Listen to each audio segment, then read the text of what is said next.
ব্যবসা শুরু করি তখন আমি আমার রাজনৈতিক পরিচয় কিন্তু দিয়ে এই ট্রেড লাইসেন্স নিয়ে এই ব্যবসা আমি শুরু করি নাই। আমি একজন বিনিয়োগকারী হিসেবে এই ব্যবসা শুরু করেছি।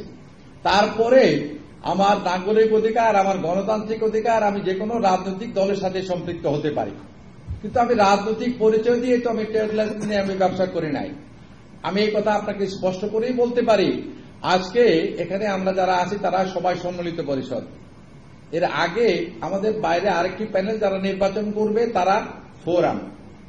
আমরা কিন্তু একই বাইরের কাজ করি, সম্মিলিত পরিষদ করি, এটাও আমরা যেই বাইরের কাজ করি, ফোরাম করি, তারাও একই পরিষদের কাজ করি। অ্যান্টিব্যাকটেরিয়াল অ্যাডিটিভ যুক্ত সেরা ওয়াটার ট্যাঙ্ক বিশুদ্ধ পানিতে ব্যাকটেরিয়া জন্মাতে দেয় না। নিশ্চয়ই সাংবাদিক হিসাবে আপনাদের আরো, যেমন আমার কাজ হলো আমার এলসি জোগাড় করতে হবে, আমাকে এলসি খুলতে হবে, আমাকে গার্মেন্টস তৈরি করতে হবে, আমাকে রপ্তানি করতে হবে। আর আপনি সাংবাদিক হিসাবে কোথায় কি হচ্ছে, কেন হচ্ছে, কি অপরাধ হচ্ছে সেটা শুধু আপনি অনুসন্ধান করেন।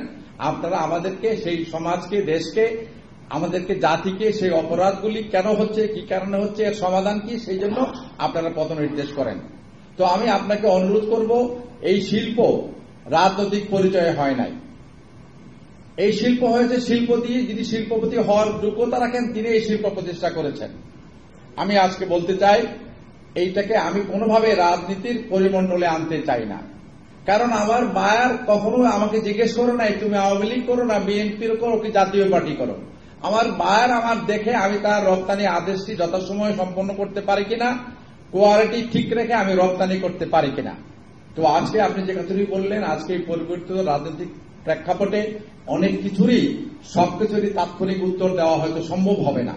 কালকে কি হবে, পরশু কি হবে, সেটা কিন্তু এখনই আমি স্পষ্ট করে বলতে পারছি না। একটা রাজনৈতিক ঘূর্ণিবর্ত মধ্যে দিয়ে আমরা চলছি, তারপরেও এই পোশাক শিল্প কিন্তু তার অগ্রযাত্রা ঠিক রেখেছে এবং থাকবে। এই রাজনৈতিক বিভাজনটা আমরা এর মধ্যে পোশাক শিল্পকে নিতে চাই না।